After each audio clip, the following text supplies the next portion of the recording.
diam aja. Penuhi husnudzan. Anggap bahwa itu urusan guru dengan Allah, bukan urusan saya. Saya murid sama guru, apa yang diajarkan sama guru saya pakai.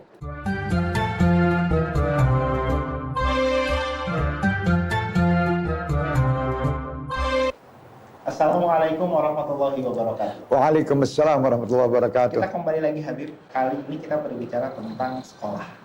Sekolah, ya. Sekolah itu pasti punya peran juga bagi Habib. Guru yang sangat banyak memberi inspirasi selain orang tua pasti. Siapa? Guru di sekolah atau di luar? Ya. Oke. Memang guru pertama saya dan maha guru saya adalah ayah saya serta ibu saya. Dua orang ini adalah orang yang menciptakan karakter saya ini sekarang ini ya, mereka.